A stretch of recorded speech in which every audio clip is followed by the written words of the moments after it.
Sin lugar a dudas, todos hemos escuchado ese pasaje en el cual se nos hace una invitación a amar a los pobres, a recibirlos, a abrazarlos. Las bienaventuranzas.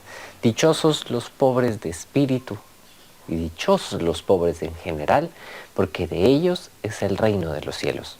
Pero ¿a qué se refería puntualmente Jesús cuando le daba este puesto de privilegio a los pobres?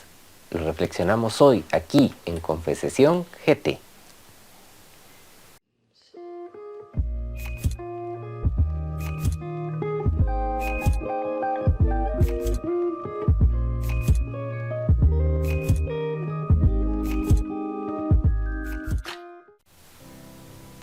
Estimados amigos, bienvenidos una semana más a Confesación GT. Como ya lo escuchamos en la introducción del video, hoy nos adentramos en ese pasaje del Evangelio, que en realidad son varios, en los cuales Dios, nuestro Señor Jesucristo, le va dando un lugar muy especial a los pobres.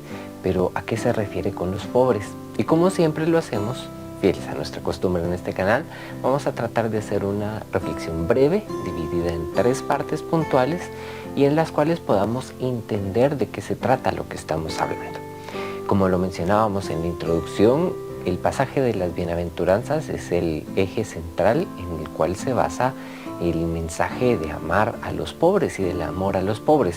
Si bien es cierto, la versión de San Mateo es mucho más extensa en cuanto a las bienaventuranzas, la que tiene San Lucas dentro del desarrollo del Evangelio es mucho más puntual en una realidad social que nos habla mucho de la situación que atravesaba el pueblo judío de aquella época. Dichosos con los que lloran ahora, dichosos los que sufren ahora, dichosos los que tienen hambre y sed de justicia en este momento, dichosos los pobres porque ellos heredarán el reino de los cielos, los que son pobres ahora. Y con esto caemos en el primer punto de reflexión. Jesús, al momento de invitarnos a querer y a abrazar a los pobres, nos invita a ver nuestra realidad de momento, la que nos rodea, no a hablar de un pasado que no ha producido quizá nada en nosotros, ni de un futuro que aún no llega. El afán es lógico, es en el mismo Evangelio de San Lucas en donde se nos hace énfasis en que a cada día le debe bastar su propio afán. Y desde ese punto de vista de hablar del aquí y el ahora, Jesús también habla del aquí y el ahora de los pobres, de la realidad social, que hay que atender a los que nos necesitan ahora, a los que tienen hambre ahora, a los que les falta abrigo ahora, a los jóvenes que son huérfanos, niños huérfanos ahora, a las viudas ahora, a todos aquellos que tienen una necesidad. Pero no solamente una necesidad física o material, sino también una necesidad espiritual. Y ahí entramos al segundo enfoque de la reflexión. ¿Cómo entender el término ustedes los pobres? Siempre pensamos que la pobreza está únicamente reflejada con las necesidades materiales, económicas y todo lo que representa el entorno de edificaciones, cuestiones que están relacionadas directamente también con lo material, con lo económico, con lo tangible, pero hay también una pobreza intangible que es la pobreza espiritual. Jesús nos invita a atender y darle un espacio a los pobres en general. Su Santidad el Papa Francisco hace muy poco tiempo, hace algunos años atrás, hacía una invitación a la Iglesia Universal para unirnos y construir una iglesia que fuera pobre para los pobres, y no se refería y recordamos aquel pasaje que también está en el Evangelio de San Lucas, este Evangelio que nos va mostrando a Jesús en el camino cuando se encuentra con el joven rico y ¿qué debo hacer, Señor, para alcanzar la vida eterna? Ve, vende todo lo que tienes, dáselo a los pobres y cuando termines regresa y sígueme. Y dice que el joven se entristeció. Muchos de nosotros cuando nos dicen ve y da todo lo que tienes y cuando ya lo hayas dado regresa y entonces alcanzarás la plenitud, y lo pensamos y renegamos y nos duele y nos parece injusto porque ¿cómo voy a dar yo todo lo que tengo o tengo muy poco? Nadie es tan pobre como para no tener algo que dar. Y con esto no solo me refiero a las manos que se nos acercan en cada esquina pidiendo que también necesitan, que son parte de este grupo privilegiado por Jesús. También nos habla de los pobres de espíritu, de aquellos hermanos que están atravesando una crisis que tal vez pueden tenerlo todo materialmente hablando, pero que espiritualmente hablando están sufriendo y luchando constantemente y mucho, y ahí necesitan una ofrenda de oración, una ofrenda de un abrazo, una ofrenda de una comprensión sincera y de una intercesión constante.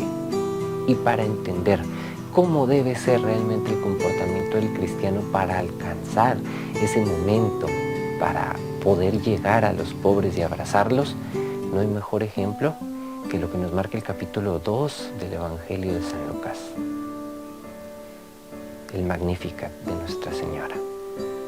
La humildad, la sencillez, la certeza, la falta de temor, la ausencia de todo prejuicio para decir sí, aquí estoy yo, Señor, mándame a mí. Aquí está la esclava del Señor, responde Nuestra Señora, que se haga en mí según tu palabra. No pensó en las consecuencias, en la forma en que su vida podía terminar, lapidada, juzgada por la justicia, apartada de la sociedad, obligada a migrar a otros lugares, con todos los sufrimientos que eso representaba. No lo pensó.